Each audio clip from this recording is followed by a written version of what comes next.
peringatannya adalah tadi di awal dan di akhir. Jadi ada dua, jadi dikepung ya.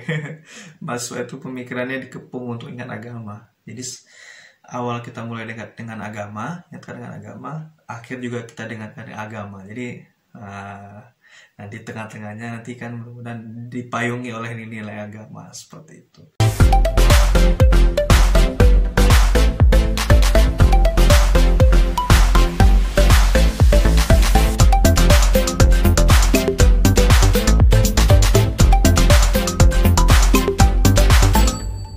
Assalamualaikum warahmatullahi wabarakatuh. Hai para pembelajar. Di video kali ini kita bahas tentang masih saja seputar dunia dosen ya. Kali ini temanya tentang dosen mengingatkan dekati agama. Jadi teman-teman yang menyaksikan video ini ya, yang ingin menjadi dosen di kemudian hari perlu mendekati agama. Maksudnya apa? Ya, maksudnya apa? Bahwa kita melaksanakan rangkaian perkuliahan, ya, rangkaian perkuliahan, pembelajaran, kita harus dekat dengan agama. Artinya dekat dengan Allah, dekat dengan Tuhan kita. Karena setiap diri kita ini kan hanya berusaha saja. Namun keputusannya ada di tangan Allah Subhanahu wa Ta'ala. Seperti itu. Jadi teman-teman semuanya yang menyaksikan video ini ya, selalu menyaksikan video ini baik di tingkat bangku perkuliahan atau di sekolah, penting memperhatikan dekati agama ini ya, penting sekali lagi. Nah, untuk itu di sini akan kita bahas bagaimana cara dosen mengingatkan mahasiswa untuk dekati agama ya. Baik, yang pertama adalah ingatkan bahwa mereka punya agama, ya, punya Allah, ya, punya keyakinan yang harus dia tanamkan pada diri sendiri. Sebab segala perlakuan, ya, segala perbuatan, segala amal ibadah, amal perbuatan, ya, baik di ibadah ataupun di kampus, di perkuliahan, semua nanti akan dipertanggungjawabkan di hadapan Allah. Maka dari itu ingatkan sekali lagi bahwa apapun yang kita lakukan, kita belajar, kita semakin dekat dengan Tuhan kita, semakin dekat dengan agama. Bukan berarti kita semakin pintar, semakin sering kuliah, malah semakin jauh dari agama.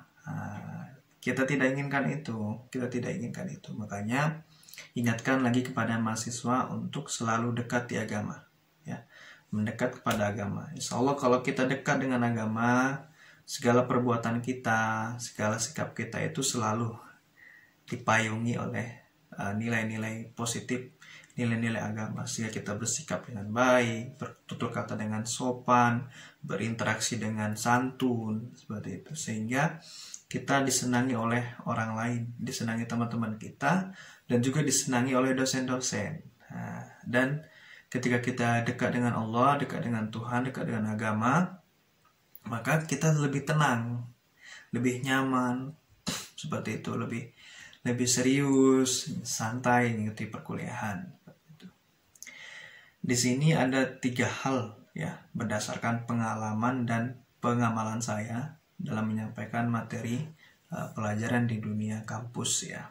Pertama yaitu kita ingatkan, pertama ya, itu tadi ya, yang pertama tadi ya, ingatkan tentang kesadaran beragama. Nah, ini yang kedua ya. Yang kedua dalam artian yang kedua ini ada 3 turunannya. Yang pertama, kedua, dan ketiga. Jadi ketiga bahasanya biar enak, yang kedua lah ya. Yang kedua yaitu setelah kita masuk kelas, kita ucapkan salam, selamat datang, dan selamat berbahagia, kita ingatkan ya, untuk berdoa. Silakan berdoa menurut kepercayaan masing-masing. Nah, misalkan seperti itu. Kalau kita tahu semuanya itu seagama, sekeyakinan dengan kita, ya kita bilang, kita akan berdoa. Nah, boleh doa sendiri masing-masing ya. Oleh juga nanti ada juga beberapa kampus yang dikomandoi oleh dosennya atau mahasiswanya nanti yang mengaminkan seperti itu. Atau saya pribadi, saya sendiri. Silakan berdoa, saya berikan waktu. Silakan berdoa. Nah, secara tidak langsung saya ingin mengajarkan kepada mahasiswa bahwa saya juga harus berdoa. Rabbi zidni ilma warzuqni fahma. Ya Allah, mudah-mudahan mereka paham apa yang aku sampaikan. Nah, seperti itu. Jadi saya berdoa pada Allah dalam hati saya, dalam lirik saya, ya Allah, mudah-mudahan apa yang aku sampaikan ini mereka pahami dengan baik. Nah, mereka mahasiswa jadi paham dan saya tenang. Itu juga mahasiswa berdoa, ya Allah, mudah-mudahan ilmu yang Bapak Dina sampaikan saya bisa menyerapnya dengan baik. Mudah-mudahan ilmu yang Ibu itu sampaikan bisa saya menyerap dengan baik. Dia berdoa. Ini mendekatkan mahasiswa dengan agama. Seperti itu ya. Selanjutnya yang ketiga ya. Ketiga adalah di akhir kelas. Di akhir kelas sebelum menutup kelas, saya selalu ingatkan. Oke teman-teman semuanya, jangan lupa sholat ya. Sholat itu penting. Kita sempatkan waktu sholat 5 waktu, kita berdoa dekat sama Allah. Jadi peringatannya adalah tadi di awal dan di akhir. Jadi ada dua, jadi dikepung ya. Mahasiswa itu pemikirannya dikepung untuk ingat agama. Jadi awal kita mulai dekat dengan agama, ingatkan dengan agama, akhir juga kita dengarkan agama. Jadi nah di tengah-tengahnya nanti kan mudah-mudahan dipayungi oleh nilai agama seperti itu, sehingga proses perkuliahan itu berjalan dengan baik. Nah, seperti itu niat kita sebagai dosen, upaya kita sebagai dosen supaya kita juga pribadi dekat dengan agama, mahasiswa juga dekat dengan agama. Itu ya. Nah, yang terakhir nih, yang keempat ya. Ini paling menarik nih, ya, paling menarik. Sebelum itu, jika masih merah, jika masih merah, subscribe dulu biar saya semangat. Teman-teman yang menyaksikan video ini juga tambah semangat. Nah, yang terakhir nih, penting. Nah, ini saya praktekkan dan pernah saya uji tanyakan kepada mahasiswa gimana, gitu ya. Nanti kita coba. Ini yang keempat adalah membaca Al-Quran, 1 ayat atau 2 ayat. Karena saya jurusan ngajar pendidikan agama Islam ya, tentu mahasiswa saya itu saya udah tahu ada yang pendidikan agama Islam semuanya. Tapi ada juga beberapa kampus yang non Muslim ya. Saya ini aja lah, cukup dengarkan aja, skip lah seperti itu ya. Karena di kelas kita mayoritas Muslim ya, saya Muslim. Kalau teman-teman nanti dosen ada yang non Muslim ya, tentu teman-teman sesuaikan sendiri ya caranya seperti itu. Jadi di kelas saya itu saya buat sebelum mulai perkuliahan baca Quran. Nah, sebelum mulai saya ngajar saya baca Quran. Kita baca Quran bersama-sama. Jadi begitu teknisnya kalau saya.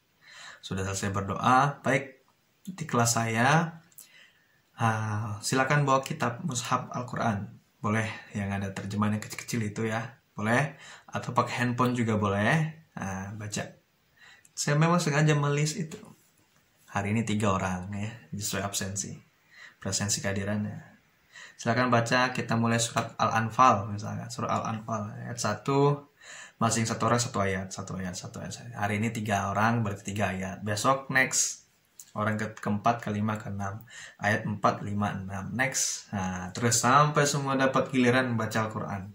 1 ayat. Jadi artinya apa? Kita sebelum kuliah kita baca Quran, satu orang yang baca Al-Quran, yang lain mendengarkan kan. Baik yang membaca maupun yang mendengarkan itu mendapatkan rahmat ya dari Allah, mendapatkan ketenangan batin kita. Nah, itu yang saya ingin coba praktekkan, dan berdasarkan pengalaman dan pengamalan saya itu seperti itu saya praktekkan di kelas-kelas saya. Teman-teman semuanya bisa praktekkan itu juga. Dan ini ternyata ketika saya berikan question ya, pertanyaan di sela-sela akhir ujian UAS atau UTS, saya tanyakan bagaimana pendapat Anda tentang metode pengajaran sebelum mulai pelajaran membaca Al-Quran. Wah, responnya bagus Pak Dinil, begini.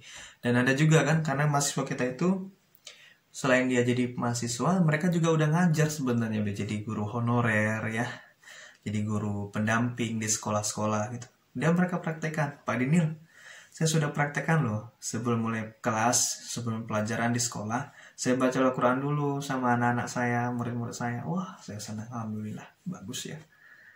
Atau juga pada saat praktek pembelajaran lapangan PPL ya atau PKL di sekolah-sekolah gitu. Mahasiswa kita kan saya ngajar guru jurusan pendidikan agama Islam, berarti kan jadi guru agama. Mereka kan harus PPL ke sekolah-sekolah. Nah, sebelum mereka mulai pembelajaran di kelas-kelasnya, mereka baca Al-Quran, mempraktekkan seperti itu ya. Jadi bagus. Saya terinspirasi memulai baca Al-Quran itu dari salah satu kampus ya. Saya kampus ini bagus ya. Saya terinspirasi juga di situ modelnya seperti itu. Jadi mereka punya program di kampus itu sebelum mulai perkuliahan baca Al-Quran. Dan ini saya anggap tuh bagus, maka sehingga saya praktekkan juga pada saat saya mengajar di kelas-kelas saya seperti itu. Alhamdulillah ya, ini tetap terus saya lakukan seperti itu. Mudah-mudahan ini bisa konsisten. Ya, mudah-mudahan ya. Kadang sekali misalkan saya telat, ya, mungkin saya bilang kepada mahasiswa, silakan baca Al-Quran sendiri ya. Tetap saya sampaikan, silakan baca Al-Quran sendiri. Jika sudah selesai, nanti silakan menunggu saya sebentar, saya masuk. Jadi kadang saya ada di kelas itu membaca Al-Quran, saya dengarkan mahasiswa yang baca Al-Quran, atau kadang saya agak telat, nah mahasiswa yang baca Al-Quran tetap diingatkan untuk membaca Al-Quran. Ketua-ketua kelas sudah tahu aja kalau sebelum mulai perkuliahan baca Al-Quran dulu di kelas Pak Dinil seperti itu. 1 ayat, 2 ayat, 3 ayat udah cukup. Next lagi kalau pertemuan lagi selanjutnya baca Quran lagi seperti itu. Baik ya teman-teman semuanya, demikian ya. Dosen mengingatkan mahasiswa dekati agama. Mudah-mudahan video ini memberikan manfaat ya bagi kita semuanya. Sekali lagi, jika ada teman-teman ingin ya punya tema bahasan, ingin dibahas seperti ini seperti itu, silakan tinggalkan komentar. Jika sempat saya buatkan video khusus membahas tentang tema yang teman-teman usulkan. Terima kasih sudah menyaksikan video ini. Sampai bertemu di video vlog dosen dinner selanjutnya. Banyak maaf. Assalamualaikum warahmatullahi wabarakatuh.